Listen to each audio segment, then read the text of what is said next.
Move on to our next session for the day, which is on responsible tourism. And for that, our speaker is Mr. Manav Khanduja.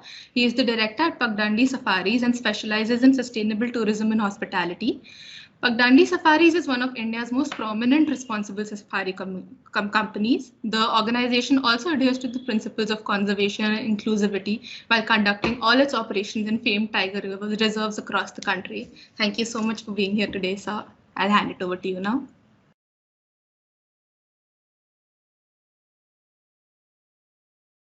Manav, you are on mute. You may have to unmute yourself. Yeah, thank you so much for inviting me. I'll just take a moment and I'll switch on the PPT and I'll take you through our PPT on responsible travel and how we've done it at Pagdandi. Yeah, just give me a moment. Sure, sir.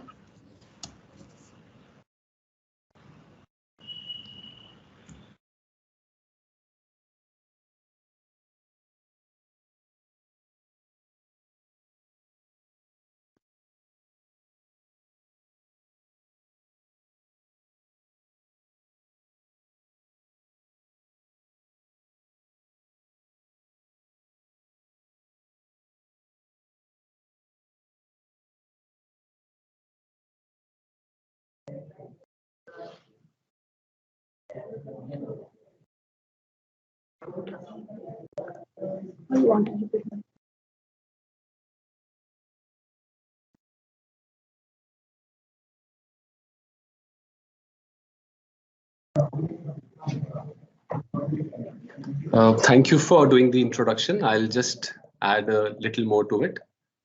So we are currently in 6 national parks in central India. These are all tiger reserves. Some of the popular ones are Bandhavgarh, Kanha, Tadoba, Panna. And besides this, we also run a lot of experiences like camping, cycling between one park to another, and a lot of educational program. We run India's only naturalist training program. We've also just launched a program on herpetology. So we started Pagdandi in 2009. From that time, we've been we've tried to be sustainable and responsible, but our approach was more driven from passion, was more driven from our instinct rather than from a systematic approach. But in 2020, we adopted ESG. I'm sure most of the people at TERI are aware of ESG. And I'm also glad to share that one of the graduates from TERI helped us do this transition from passion to a more systematic approach of ESG. So ESG, for the people who are not aware of it, is the UN promoted corporate responsibility, which is environment, social, and governance. Besides having a financial responsibility, you also have the ESG responsibility now. So in environment, we start with sensitive construction, so suitable selection of land. And when we are doing construction, we try and maximize use of local labor and local materials. So our carbon footprint is minimum. In these images, how you would see is that on the right, we've used a lot of green furniture, which is basically made from recycled sleeper wood, which was earlier used in railway planks, and also a lot of wood which is used for burning rather than opting for fresh timber. So these are the small measures. And on the left, we have tried to maximize use of natural light in our construction, material, local manpower. So eventually it helps in saving electricity and reducing your carbon footprint. So this is the recent project which we have done in Tadoba, which is in Maharashtra. This is about 2.5 hours from Nagpur. So this is among the hottest place in India, and the temperature goes up to about 48, 49 degrees. So our biggest challenge here is electricity consumption, because that is one of the most expensive thing in the hospitality industry. So we've met this challenge by getting a unique architect on board, that is Biome Environmental Solution, which do green buildings. So on the left, you would see sun-dried adobe bricks. These are bricks which are made from soil which comes out of the foundation from the very property. So it saves a lot, or you don't have to transport it, and these bricks are also not burnt. And they also help in keeping the building cooler. On the right, what we've used is again a local technology. It is walled roof. So what you see is these are coolers. So in that, there is a vacuum for about 3 to 4 inch, which helps in insulation and bringing the ambient temperature lower. So we've done a study. So the ambient temperature, because of these construction methods, is about 7 to 8 degrees lesser. So another of the environment measures which we've done is rewilding. So this is the image on the left is from 2009 when we had acquired the land. And on the right it's a current image which we've taken today for this presentation. So you can see the change in the green, you can see the change in the forest cover. So this becomes a habitat for birds. It also becomes a area for migration for animals from one part of the forest to another, because today corridors are getting blocked due to construction, due to highways, due to even hotels. We see the example of Corbett, where the Corbett National Park, on the highway, there are hotel lines which have stopped the migration for elephants. This is a project in Bandhavgarh. So we've also done scientific study on what has been the change, and we are one of the only companies which have actually done a biodiversity report for our lodges. That what is the biodiversity which exists today, and when we do it again after 5 years, do these interventions which we are doing, are they actually helping, or are we there, or are we actually reducing? And these are some images which have been captured on our camera trap. These are all within the lodges. On the left is a sloth bear, there are elephants, the small Indian civet on the right. Another of the environment measures which we really focus is on organic growing, also organic produce, and we do not serve any exotics. We try to focus on local, because what is local for us is exotic for the guest which is traveling. So we do a lot of focus on regional food, because the regional food is sourced locally. So you don't have to burn miles to get food. We don't serve exotics flown in from Australia or New Zealand. You must be all going to shadis and you must be seeing the fruit corner where there are all imported fruits, but they're all high on carbon. So these are the small measures. These are just examples of what all we've done. We are also focusing a lot on traditional produce like millets, which are grown locally, and obviously no packaged items. So we all do this, is that we go to nice places, we go to nice restaurants, we go to dhabas and we order food, but we always take bottled water. We rarely take the regular water which is available, the RO water. So my thought is that if you can't give safe water, how can you give safe food? So 4 years back, we stopped 100% use of bottled water. And at the time of check-in, every guest is gifted with a steel bottle. And we have refueling stations at different places in the lodge, and the guest can fill it and use it, especially when they go out for excursions, safaris, walks. So just in the last 6 years, we've saved over 2 lakhs bottles, which would have actually gone into the landfill. So we've done this also with Tetra Pak juices. We've changed our toiletries, our bathrooms, all our properties are actually single-use plastic free. So we use these larger containers for toiletries. So you have everything available. It's not that we are compromising on luxury, but there is no wastage and no creation of plastic. Even we use bamboo brushes, bamboo earbuds. This is again an example of a plastic-free packed breakfast which is served on safari. There is no packaging used. There's no packaging used at all. So the waste which is coming out, we have our own compost pits where we turn green waste into manure, which are used in the organic garden. In the center is an image of leaf composting, because there's a lot of fallen leaves, which again is decomposed and used in the gardens.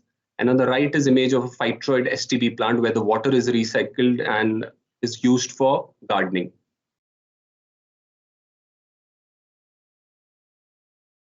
So the next topic on ESG is social management, which is around the society, which includes the customers, includes the team members, include the guests which are coming in.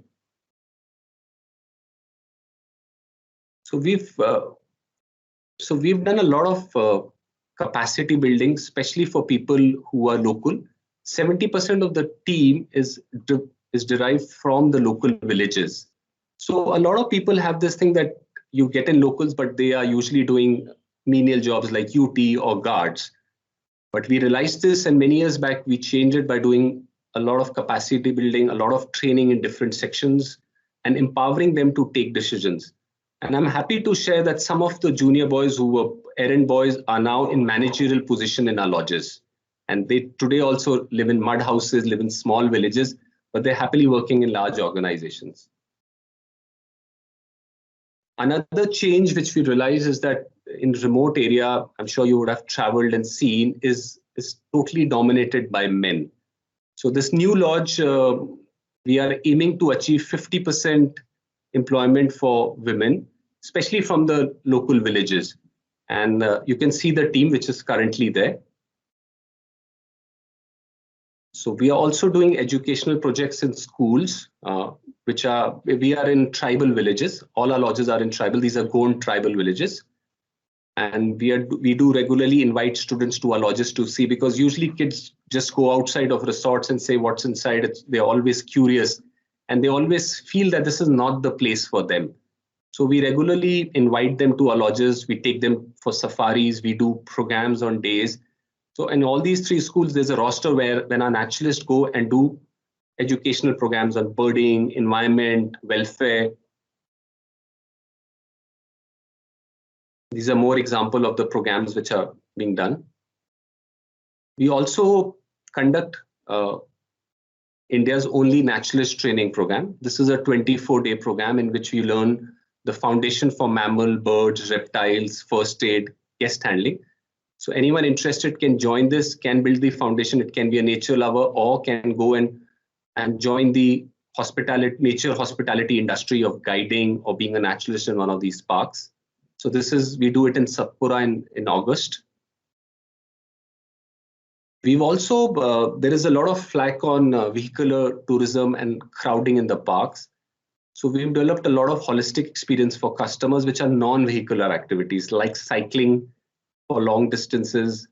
We've recently opened a bird hide. This is an underground bunker hide where you can sit and watch animals and do photography without disturbing and without getting to you on a vehicle and burning fuel.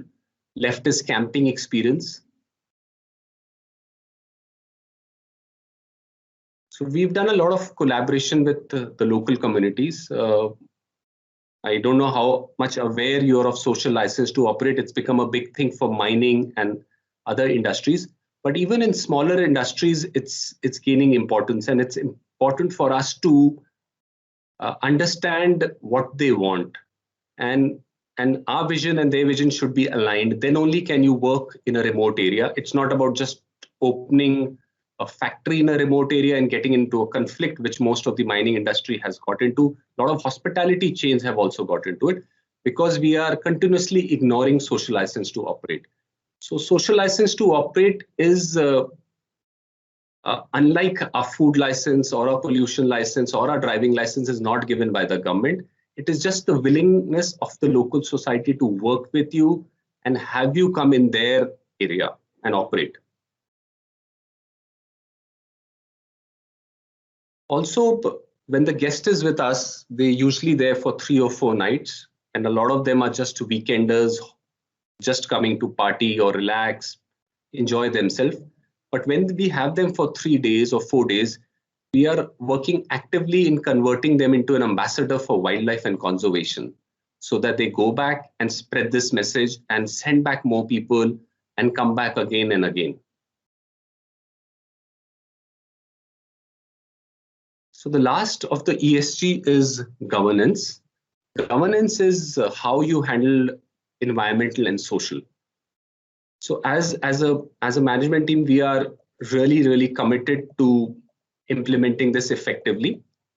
Few years back, we launched our own logo for fight against single-use plastic, and I'm happy to share that we have managed to eradicate almost about 99% single-use plastic from our guest area.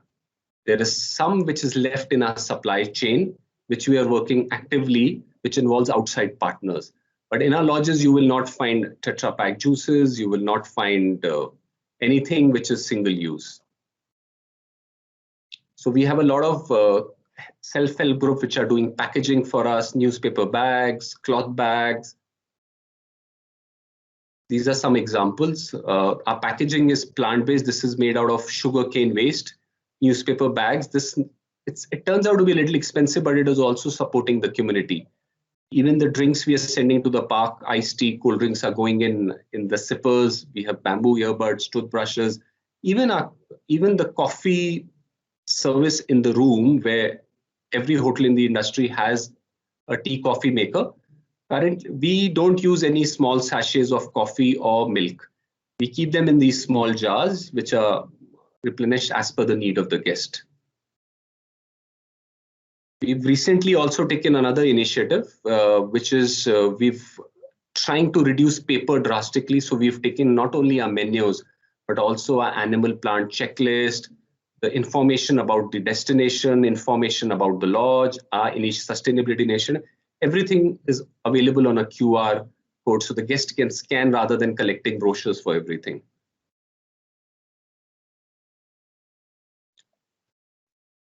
So we've gone through an audit. Again, this audit was done by one of the TERI graduates, and she's calculated the carbon footprint for our lodges. So we've already come to a figure of what is that we are burning every year. So we've already implemented and taken measures to reduce it because we were able to identify it. So we identified certain areas like our tandoor, certain areas, electricity where we were consuming too much carbon. Now with the implementation of reduction of carbon, we are now focusing on being carbon neutral by 2024. And if we're able to achieve it, we'll be the first wildlife hospitality chain in the country to achieve carbon neutrality by 2024. We are working actively. It's very easy to be carbon neutral today because we could just buy into carbon credits, maybe from conservation projects, but we are trying to do it on our premises itself. So we have, in the governance, we have made our managers responsible for not only hospitality. So like in the industry, our managers are responsible for food, they're responsible for housekeeping. Our managers are also responsible for sustainability. So there is a sustainability report which they have to submit every month, and they have to report what is that they have achieved, not only in cost cutting, in guest services, but also in sustainability. And we keep motivating our managers, we keep training our managers on sustainability.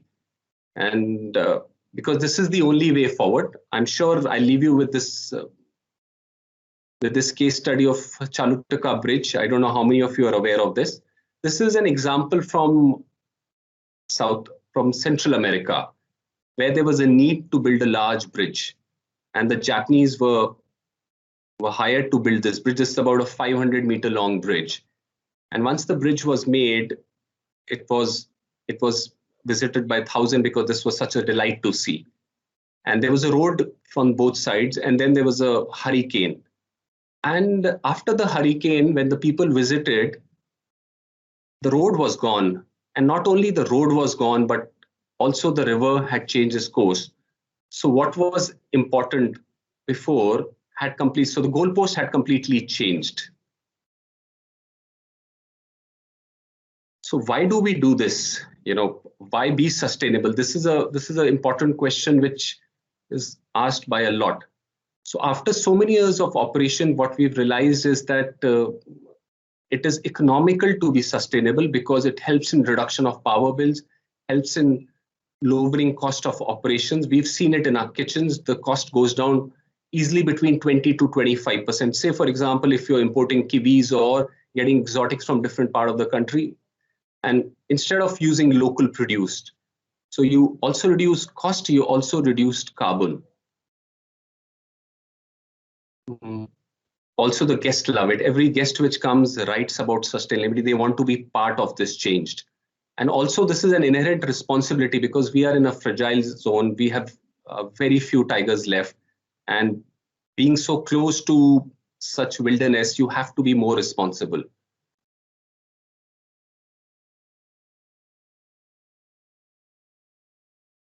Open to any questions which are there now.